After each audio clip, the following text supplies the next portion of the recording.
Então peguem, por favor, o mantra, tá? Então eu vou cantar aqui Om Shri Guru Bhyo Namaha e depois eu vou cantar todos os versos iniciais. Então vocês podem depois escutar, se vocês quiserem aprender esses versos que eu passei para vocês, vocês podem escutar de novo a gravação, tá? Om Shri Guru Bhyo Namaha Harihi Om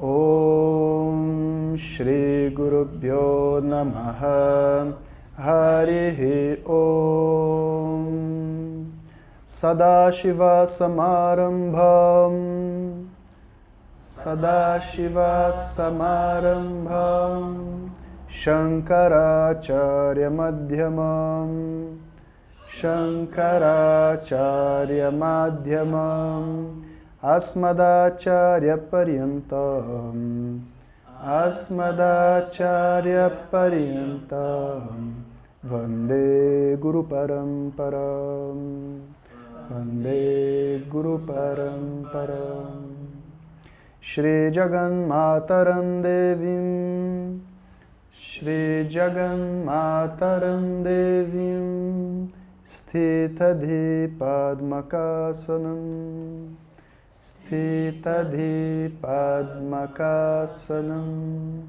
Hridaya Sagaratitam Hridaya Sagaratitam Gomatim Pranatosmyaham Gomatim Pranatosmyaham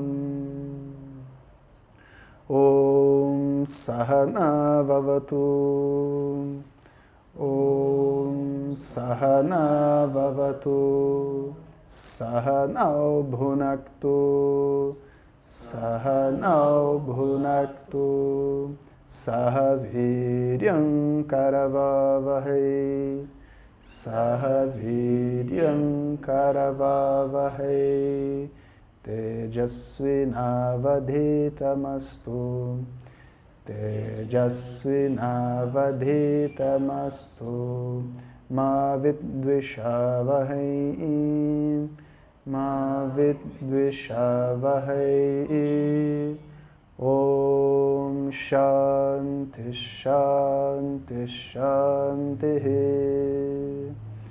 Om Shanti Shanti Shanti. Aí agora não canto Purnamada, para não acabar a aula. Pula para o próximo. Aí esses que a gente cantou até agora são os mantras que a gente inicia uma aula de Vedanta. Aí o próximo mantra que está nesse arquivo de vocês, né, é o Purnamada, que é o que termina a aula. Aí depois eu coloquei o que começa a aula de Yoga. Então geralmente quando a gente começa uma aula de Yoga, a gente canta esses dois mantras. Que eu acho que a gente podia cantar junto também para todo mundo aprender, né? Quem não tem o mantra, clica no link aí embaixo e faz o download, tá? Vamos lá. Om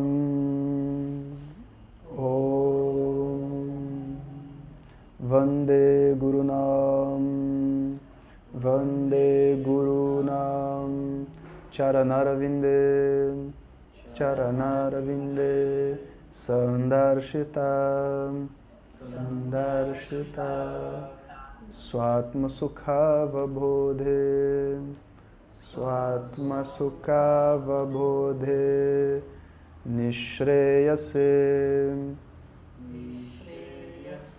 Jangalikaya Mane Samsara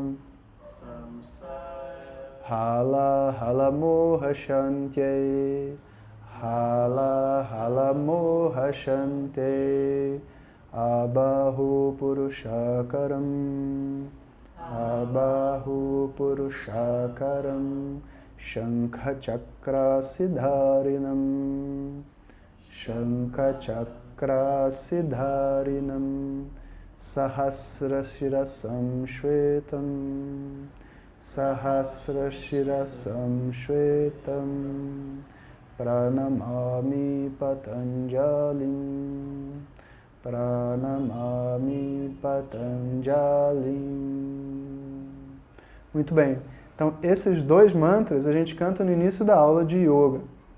E no final, a gente canta o Swasti Prajabhya, né, que eu coloquei aí para vocês e que a gente vai cantar no final dessa sessão, então, e eu explico o significado, tá? Então, a gente estava falando assim, a pessoa, para ela ter uma... Acho que está desligada da tomada.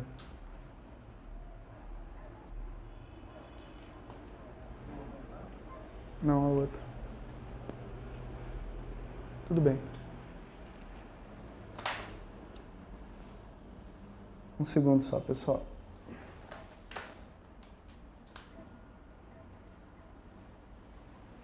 Então, as pessoas, a gente, né, quando então está querendo estudar e dar um passo à frente, a gente vai encontrar então uma disposição interna para o conhecimento, né? E essa disposição interna é o que vai fazer com que a nossa mente consiga captar o que o professor está dizendo, senão não funciona. Se a gente, por exemplo, tiver com uma atitude de uma pessoa que está indo atrás de uma crença, indo atrás de uma inspiração de vida, para um professor de matemática, nada vai acontecer. Ele vai falar, mas o objetivo da outra pessoa é outro. Se eu estou com uma mente discriminativa, uma mente tentando entender o que a outra pessoa está dizendo, realmente entender, e chegar de frente para um professor de matemática, naturalmente, todas as explicações vão fazer sentido e a pessoa avança no estudo. Vedanta funciona da mesma maneira. É um momento onde a forma até do ensino é diferente. Por exemplo, vocês já devem ter tido essa experiência de visitar pessoas que são assim, muito inspiradoras. Então, quando a gente visita essas pessoas, a gente não faz muitas perguntas, fica aquele ar de mistério, né? A pessoa vem, fala com a gente, dá às vezes que nem a ama, dá um abraço, aí aquilo tipo recarrega a gente para seguir em frente, sabe? E livra a gente de alguns problemas que a gente tinha, a gente se inspira.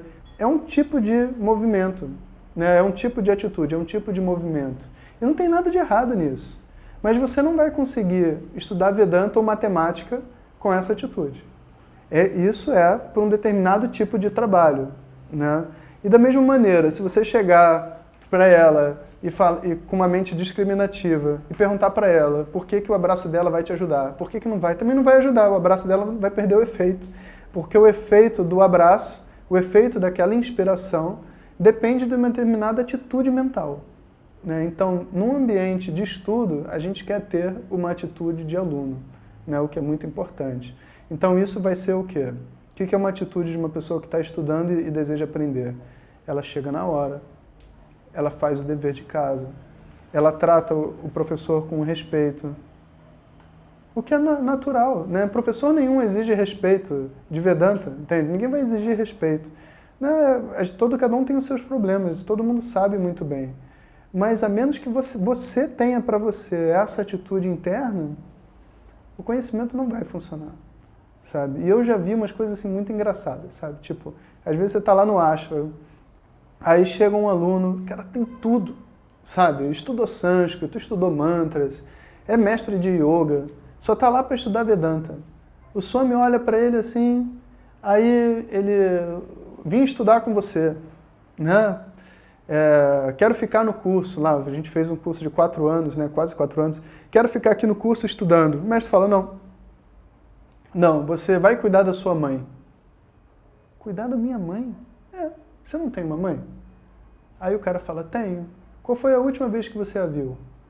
Swami, já faz uns 10 anos, quando eu saí de casa, a gente brigou. Ele falou, pois é, você acha que brigado com a sua mãe você vai aguentar ficar no ashram 4 anos? Você pode ter feito yoga, você pode ter feito o que você quer, entende? Mas como pessoa, ainda tem algo a ser realizado. Então você volta e cuida da sua mãe, entende? Porque não é mais uma questão de simplesmente sabe, porque eu quero. Tudo que você consegue na sua vida, você mentaliza e conquista. Mentira. Mentira. Se fosse verdade, todo mundo tinha ganhado na loto já. Sabe? Isso não é verdadeiro. Você tem que mentalizar o que você vai conquistar. Ok. Mas nem tudo que você mentaliza você conquista. É claro que não. sabe? Então não adianta você chegar e falar assim, agora eu quero aprender, eu vou aprender. Não. Agora eu quero aprender, então eu vou descobrir quais são as condições necessárias para eu estudar. Né? Então é dito que para o estudo funcionar, são necessários 3 bênçãos. Eu já falei isso para vocês? Não, né? São 3 bênçãos que são necessárias. Vamos lá. Primeira bênção, de quem que é?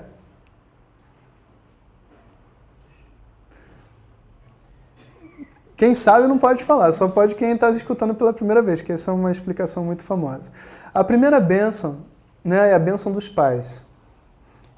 Então, tem que existir uma relação familiar, né, que muitas vezes, às vezes os pais não estão nem mais presentes, mas essa relação ela vai acontecer, ela vai se replicar de novo na nossa família, com os nossos filhos e com todo mundo. Então, dentro da minha família, eu tenho que ter um certo equilíbrio como pessoa.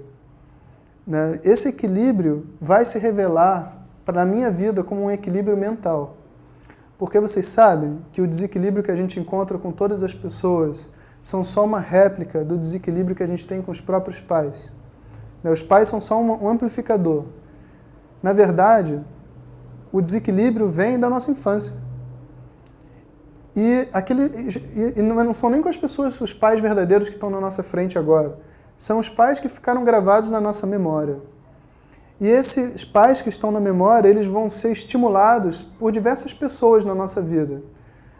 Familiares, amigos, chefe no trabalho e os próprios pais que estão ali vivos na nossa frente. Então, as pessoas que estão ali vivas na nossa frente, familiares, as pessoas mais próximas da gente, essas são as primeiras pessoas com quem eu tenho que conseguir viver em harmonia. As pessoas mais importantes. Porque são as pessoas que estão próximas de mim, não é, sabe, com os meus alunos. Não, com os meus alunos é mole. Eles acham que eu sou um professor equilibrado, né? Eles não sabem de nada. Os alunos, né, vão me ver só 1 hora por dia pela internet, eu estou bem, entende? Não, os alunos é mole, é em casa, entende? É com o pai, é com a mãe controladora, com o irmão maluco. São essas pessoas que a gente tem que ter o equilíbrio e a bênção deles para esse trabalho que a gente vai fazer. Né? As pessoas têm que olhar o nosso estudo de yoga e de Vedanta como algo que é positivo para a vida. E a única indicador, né, para você mensurar isso que as pessoas têm é quão bem você consegue estar com elas. Então, se você consegue estabelecer uma boa relação com elas, você pode ter certeza que elas vão dar a bênção para você para seguir esse caminho. Então essa é a primeira bênção, a bênção dos pais. Segunda bênção. Quem que pode dizer? Segunda bênção.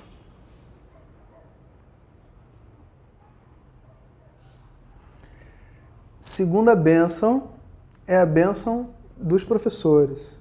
Não é nem do professor, dos professores. Então, para você adquirir esse conhecimento sobre si mesmo, você pode ver até agora no seu caminho quantas pessoas não passaram, que ensinaram para você tantas coisas. Né? E cada um é como se estivesse colocando um tijolinho dentro da construção. Cada um tem uma função. Né? E a gente acha, sabe, que no final foi o último que fez o trabalho todo. Você já, né, tem o conceito, não, a última pessoa é que recebe o mérito. Mas, na verdade, é um processo inteiro. Né?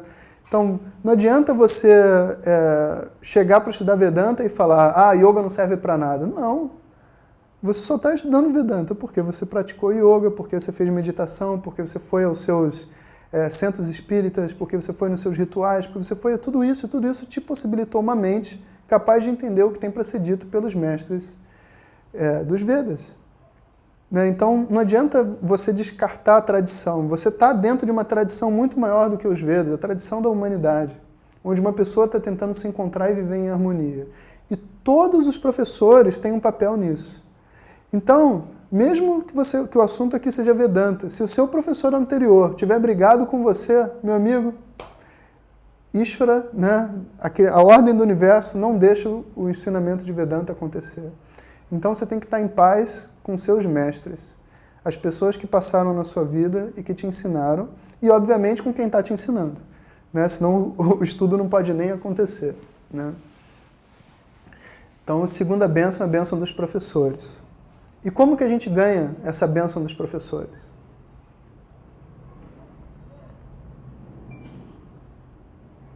Pagando mensalidade? Não. É importante pagar mensalidade, mas não é pagando mensalidade. De forma nenhuma. Não. De forma nenhuma. A bênção dos professores você ganha quando você é capaz de abrir o seu coração. O que é muito difícil. Entende? Só quando você consegue ser uma pessoa honesta com você mesma, de frente para o professor, você tem a bênção dos professores. Isso pode durar 1 semana, isso pode durar 10 anos. Até você ter a capacidade de se sentar na frente de uma outra pessoa e se expor. E na hora que você fizer isso, o professor está pronto. Ele vai lá e molda. Né? Ele é um escultor. Ele vai lá e vai cuidar, né, de você. Mas até chegar esse momento, o estudo ainda não pode ocorrer. Né? Porque eu tenho que me expor, eu tenho que entrar em contato para que isso ocorra. Né? Então, a segunda bênção é a bênção dos professores. Terceira bênção. Qual que é a terceira bênção? Terceira bênção, tenho certeza que algumas de vocês já pensaram nisso, é a sua própria bênção. Chama Atma Anugraha. Então eu tenho Pitri Anugraha, a bênção dos antepassados, dos pais, Guru Anugraha, a bênção do professor, e eu tenho Atma Anugraha, a minha própria bênção. O que é a minha própria bênção?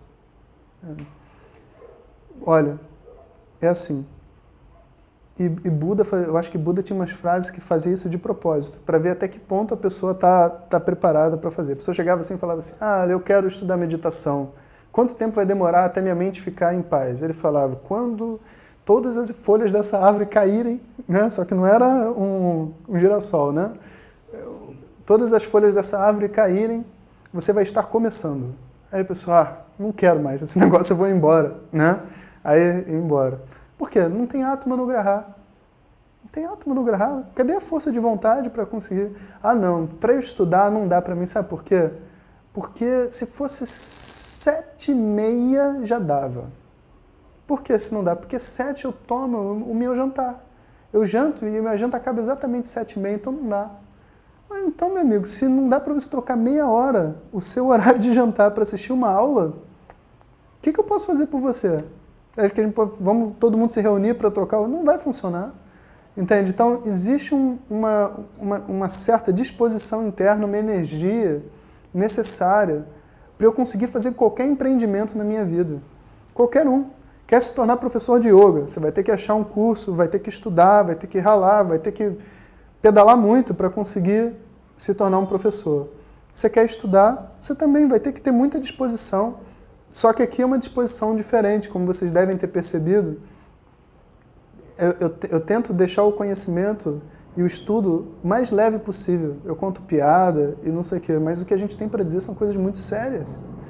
Então não é fácil. Não vai ser fácil. Cada aula vai ter uma dificuldade um pouco maior. Até que a gente engrene, né, num estudo regular, cada aula vai apresentando uma dificuldade um pouco maior. E de que dificuldade é essa? 1, eu tenho que lidar com todos os meus fantasmas. As coisas que estão enterradas lá dentro que só eu sei o que é. Né? E 2, o que eu tenho para descobrir eu também não sei o que é. E isso dá medo. Lidar com os fantasmas eu preciso de coragem para saber o que está lá dentro, tem que ter disposição. Né? Então muitas vezes não é um momento de estudar, eu posso esperar um pouco, as gravações estão aí também, vocês podem escutar num outro momento. Mas se você tem o desejo de continuar o estudo e de avançar, ele tem que ser feito com aquela disposição de um guerreiro. Então a gente diz que tem que ter coração guerreiro, né? Tem que ter o coração de uma pessoa que está pronta. Você chega para um aluno de Kung Fu e fala para ele assim, olha, a nossa aula começa às 4 da manhã. 4 da manhã ele está pronto, cara. Ele nem pergunta 2 vezes o que, aonde, por quê. Você chega para uma pessoa de yoga e fala assim, a gente vai fazer um encontro para todo mundo, né, num spa muito especial. Aí as pessoas vão perguntar, tem quarto duplo? Ou o quarto é sozinho? Que isso, cara? Você está indo para estudar Vedanta, o conhecimento dos mestres, as pessoas sobem os Himalaias para estudar. O que interessa se o quarto é duplo ou não? Uma semana, o pensamento tem que ser assim, quanto tempo é de retiro? 3 dias. Bom, 3 dias eu aguento sem comer. Vamos embora. Não importa a comida. 3 dias eu aguento sem dormir. 3 dias? Só 3 dias? Não, 3 dias é muito fácil. Qualquer coisa. Onde você quer que seja. Eu falei, professor, vamos fazer o seguinte, não faz no spa não, vamos todo mundo acampar para sair mais barato e poder ir mais gente. Essa é um outro tipo de atitude, entende? Isso não é... Para estudar Vedanta, tem que ter uma outra disposição. Eu conheci um brasileiro que chegou no Ashra, né? Logo depois desse que foi mandado embora. É verdade, não é mentira não, a história é real, sabe? Logo depois o cara foi mandado embora porque não tinha, ó, não tem espaço no ashram para você. Aí o cara foi embora. Logo depois chegou um brasileiro lá, amigo meu. Aí o mestre chegou para ele e falou assim, olha, tudo bem, você quer estudar, tudo bem, mas o seu quarto não tem porta. O seu quarto não tem porta? Que tipo de coisa é essa, né? O seu quarto não tem porta. Aí ele olhou para mim, eu fui apresentar ele, eu olhei para ele e falei, você precisa de porta? Ele falou, eu não. Eu falei, mestre, para que o senhor precisa de porta? Aí o mestre deu uma risada. Ok, você pode ficar. Porque tem Atma no Graha. Que porta? Que porta você está falando? Eu conheço um conhecimento que é para você se encontrar, é para você lidar com seus traumas do passado. Entende? Todo o resto é irrelevante. Eu tenho que ter essa disposição, esse coração, sabe, de desbravar as coisas, de poder entrar no desconhecido, de poder, sabe, me livrar dessas coisas pequenas, sabe? É comida, é sono, é dia. Não, poder entrar numa coisa direito, sabe? Como qualquer empreendimento que você faça na sua vida, sabe? Mesma coisa, imagina você vai fazer um doutorado na faculdade, vai ser igual. Você chega no doutorado e fala assim, olha, eu vou entrar para o doutorado, mas eu tenho uma coisa para dizer. O quê? A comida aqui de Oxford é vegetariana? Porque eu sou vegetariano. Se não for, eu acho que não vai dar para mim. O cara vai te reprovar na hora, cara. Ele vai falar assim, pode ir embora. Pode ir embora. Você é vegetariano, é um problema seu. Não peço que você se torne carnívoro. Vai lá e descobre a sua salada, cozinha a tua comida. Agora, você vir falar pra mim que você não vai fazer o curso porque não tem comida vegetariana, tá maluco. Não tá certo. Enfim, então são 3 anugrahas, são 3 bênçãos necessárias. Quando essas 3 coisas estão no lugar, eu vou dizer uma coisa para vocês, é muito rápido. É muito rápido. E é muito rápido, não é porque não demora muito, não é porque não leva um tempo grande, não é isso. Mas porque quando você faz uma coisa com essas 3 bênçãos, o seu coração está tão envolvido que você não vê os anos se passarem. Quando você menos espera, passou 10 anos. Né? E você fala, caramba, eu comecei a estudar, parece que foi ontem, cara, você lembra? Eu falei, pois é, entende? É algo envolvente, você está descobrindo você mesmo, você está entrando nas suas emoções. Cada aula é uma descoberta que a gente nunca imaginou, sabe? Não tem, como é que se diz? Não tem como, sabe, não tem como não funcionar se você tem essa atitude, não tem como, sabe? Então é como se você tivesse encontrado um amor por si mesmo, através desse estudo. Você está encontrando uma oportunidade de se encontrar. Essa é a atitude de um aluno, e é isso que é esperado de uma pessoa que deseja o autoconhecimento e deseja estudar com o mestre. Estudar realmente. Né? Fazer outras atividades sempre vão estar disponíveis, tipo, aí você viaja para um lugar, conhece, faz uma peregrinação, isso sempre vai ser possível. Agora, sentar com um professor para estudar diariamente, semanalmente, etc., requer um coração, né? Para que o estudo seja efetivo. Né? Enfim, então é isso aí. Então agora, para terminar essa sessão, eu vou ler com vocês uma oração muito importante, que as pessoas chamam de oração da paz, e que geralmente a gente coloca no final da aula de yoga. E ela é muito maior do que isso, na verdade, né? Mas esse pedacinho é o pedaço que as pessoas costumam cantar. Né? Eu vou cantar ela uma vez para vocês, aí vocês escutam o som, e depois eu explico o significado, tá? Então vamos lá.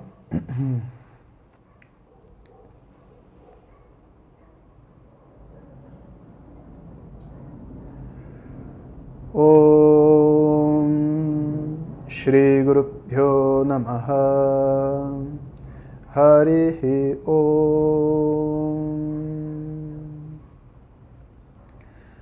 Om Swasti Prajabhyah Paripalayantam Nyayena Margena Mahim Mahishaha Go Brahmanebhyah Shubhamastu Nityam Loka Samasta Sukhino Bhavantu Kale Varshatu Parjanyaha Prithivi Sasya Shalini Desho Yanksho Bharahitaha Brahmana Santu Nirbhayaha Om Sarvesham Swastir Bhavatu Sarvesham Shantir Bhavatu Sarvesham Purnam Bhavatu Sarvesham Mangalam Bhavatu Om Sarve Bhavantu Sukhinaha Sarve Santu Niramayaha Sarve Bhadrani Pashyantu Ma Kaschid Dukkha Bhag Bhavet Om Asato Ma Sadgamaya Tamaso Ma Jyotirgamaya Mrityorma Amritangamaya Om Shanti Shanti Shanti. Então, o Purnamada eu deixo para o final da aula. Que no final disso a gente geralmente canta já o Purnamada e acaba. E a oração diz assim, olha que interessante. Om Swasti Prajabhyah Paripalayantam Nyayena Margena Mahim Mahishaha. Então, Swasti Prajabhyah, que exista a paz, o bem para todos os seres, não só os seres humanos, para todos os seres. Isso é muito interessante, né? A Bíblia não fala não matarás seres humanos, a Bíblia fala não matarás. Os seres humanos foi a gente que incluiu. Não matarás, não violência, não ahimsa, entende? Om Swasti Prajabhyah. Depois. Paripalayantam Nyayena Margena Mahim Mahishaha. Que os governantes, governem os povos. Paripalayantam Nyayena Margena, no caminho da justiça. Porque não adianta nada você desejar paz para todo mundo e o político destruir tudo, Então, eles fazem uma oração muito completa, muito interessante.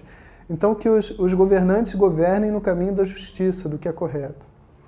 Go Brahmanebhyah Shubhamastu Nityam. E aí, tem pessoas que traduzem isso como que os animais sejam protegidos. Não tem animais nenhum, as vacas e os brahmanes. Go Brahmanebhyah, Go é vaca, Brahmana é o Brahmane. Go Brahmanebhyah Shubham Astu Nityam. Que haja sempre, Astu Nityam, Shubham. Shubham é assim, auspiciosidade, prosperidade, o bem, proteção. Para quem? Go, as vacas, e os brahmanes. Por quê? Porque vaca representa todos os animais, E o animal que provê leite, provê tudo, provê comida, para os seres humanos. E os brahmanes representam os professores. Então, saúde e educação, Esse é o pedido, é uma oração política. Depois ele fala assim, Loka samasta sukhino bhavantu. E que todas as pessoas, completamente, Samastarra, todas as pessoas, sukhinaha bhavantu, que elas possam ser felizes. Que todas as pessoas sejam felizes. Essa é a minha oração. E a oração continua. Kale varshatu parjanyaha, que chova no momento certo. Prithivish sasya shalini, que a terra cresça, que a terra seja fértil. Sasya shalini. Desho yanksho bharahitaha brahmana santu nirbhayaha. E que os professores sejam livres do medo. Brahmana santu nirbhayaha. Porque se o professor tiver medo, aquele que tem que ensinar para mim como ser livre do medo, como encontrar a felicidade, se ele sentir medo, então não tem esperança. Então, Brahmana Santu Nirbhayaha. Sarvesham Swastir Bhavatu. Que exista paz para todos. Sarvesham para todos. Shantir Bhavatu. que exista a calma, a paciência, Shantir Bhavatu. Sarve Shampurnam Bhavatu, que todos sejam completos, plenos. Sarve Sham Mangalam Bhavatu, que todos sejam auspiciosos, que não tenha ninguém que seja do mal, sabe? Uma pessoa do mal. Chegou uma pessoa do mal. Não, não. Que todos sejam um símbolo de auspiciosidade para mim. Que eu vejo uma pessoa e falo, que bom. Então, Mangalam Bhavatu. Será que é possível? Mangalam Bhavatu. Sarve Sham Mangalam Bhavatu. Sarve Bhavantu Sukhinaha. Que todos sejam felizes. Sarve Santu Niramayaha. Sarve Bhadrani Pashantu. Bom, aí é muito grande. Eu acho que a gente tem que parar por aí, porque o mantra vai indo embora, né? Então esse mantra geralmente a gente canta no final da aula de yoga, esses 2 primeiros versos, né? É uma oração, simplesmente, nada mais que isso. Eu coloquei a tradução para vocês, para quem tem interesse, né, de entender o significado desses mantras todos, né? Esses mantras todos, eles não são mantras de Vedanta. Eles são versos da tradição védica. São orações, são pedidos para que haja luz no conhecimento, agradecimento aos professores, né? Dentro do estudo de Vedanta, esses mesmos mantras, outros, né, mantras como esses, têm codificado todo o processo de ensino, todo o método, o que deve ser dito pelo professor, o que o aluno vai perguntar, o que o professor vai responder e etc. E é isso que a gente estuda numa aula regular, né, como as que a gente está fazendo aqui. A gente está fazendo uma preparação para conseguir entrar num estudo mais aprofundado, né? Tá? Então, por hoje é só. Quem não pegou o verso, clica no download e baixa o verso, né? E é isso aí. Então eu vou terminar a aula agora e depois quem quiser pode ficar para conversar um pouco, né? Om Purnamadav Purnamidam Purnat Purnamudachyate Purnasya Purnamadaya Purnameva Vashishyate. Om Shanti Shanti Shanti. Harihi Om Shri Guru Harihi Om.